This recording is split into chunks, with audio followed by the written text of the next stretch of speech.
মাননীয় সাংসদ দীপক অধিকারী, যিনি আমাদের সেক্রেটারি এই মেলা কমিটির, তিনি নিজে রক্তদান করবেন এই রক্তদান শিবিরে। আপনারা দেখছেন বাংলার আওয়াজ। সুপারস্টার দেব ঘাটালের সাংসদ দীপক অধিকারী ঘাটাল উৎসব ও শিশু মেলায় নিজে রক্তদান করবেন। বড় একটি রক্তদান শিবির হচ্ছে, সেখানে উনি নিজে রক্তদান করবেন।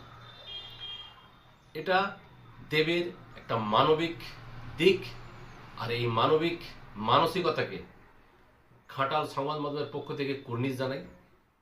তাহলে শিশু মেলার কি পরিস্থিতি, মানে সব সঠিক টাইমে সব কিছু চলছে কাজ কি? আপনার একদম সঠিক সময়ে সবটা হবে। আমরা প্রস্তুতির একদম শেষ পর্যায়ে এসেছি। সর্বোপরি আমাদের এবারের উল্লেখযোগ্য বিষয় হলো যে উদ্বোধন যে 16 তারিখ হবে, উদ্বোধনের আগে আমাদের রক্তদান শিবির আছে সকাল 10টায়। মাননীয় সাংসদ দীপক অধিকারী, যিনি আমাদের সেক্রেটারি এই মেলা কমিটির, তিনি নিজে রক্তদান করবেন এই রক্তদান শিবিরে।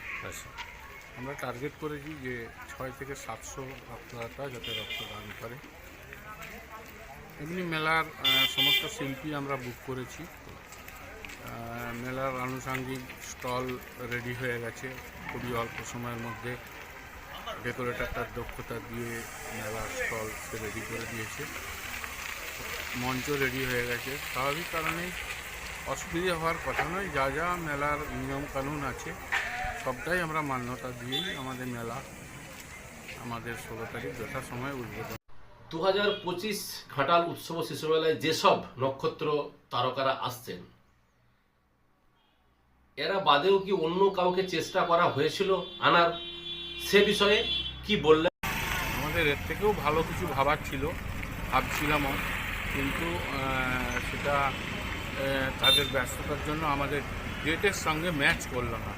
নাহলে আমরা অনুরাধা পাডওয়ালের কথা ভেবেছিলাম, আমরা সোনু নিগমের কথা ভেবেছিলাম, আমরা শিল্পা রাওয়ের কথা ভেবেছিলাম। আমরা ভাবিনি তা নয়, আমরা অনেক কিছু ভেবেছিলাম, কিন্তু আমরা একটু নিরুপায় হয়েই আমাদেরকে শিল্পী বদল করতে হয়েছে। আর একটা বিষয় যেটা দেব উদ্বোধন করবেন, কিন্তু ঘাটালবাসী চাইছে সেই দিন সন্ধ্যায় দেব কি একবার স্টেজে যাবে, এরকম কিছু কথা হয়েছে বা এরকম কিছু করানো যাবে? এটা ঘাটালবাসীর আবদার। যদি সময় থাকে তাহলে আমরা দেবদাকে অবশ্যই। আপনি কি কথা বলবেন দেবের সাথে বিষয়টা? অবশ্যই অবশ্যই অবশ্যই অবশ্যই। সব মিলিয়ে ঘাটাল উৎসব ও শিশু মেলা নতুন চমকের সাথে হতে চলেছে, এই আশ্বাস দিয়েছেন ঘাটাল উৎসব শিশু মেলা কমিটির বিভিন্ন ব্যক্তিবর্গ। তার মধ্যে তুহিনকান্তি বেরা মশাই বলেছেন, মিলন জানার সাথে কথা বলেছি, উনি বলেছেন, সুদীপ মণ্ডল উনিও বলেছেন, ঘাটালের রাজা হাইবুর রহমানও বলেছেন যে এবারে শিশু মেলায় অনেক কিছু নিত্য নতুন জিনিস আপনারা দেখতে পাবেন। তার মধ্যে যেমন একটি আছে বরদার চৌকন শিশু মেলা উৎসব যে চলবে তার পুরো লাইভ টেলিকাস্ট বরদার চৌকনে একটি স্ক্রিন লাগানো হচ্ছে। বরদার চৌকনের মানুষ, এই এলাকার মানুষ এইখানে দাঁড়িয়ে ঘাটাল উৎসব শিশু মেলার মজা নিতে পারবে। ভালো থাকুন, সুস্থ থাকুন, বাংলা দেখতে থাকুন। আমি নকিউল ইসলাম।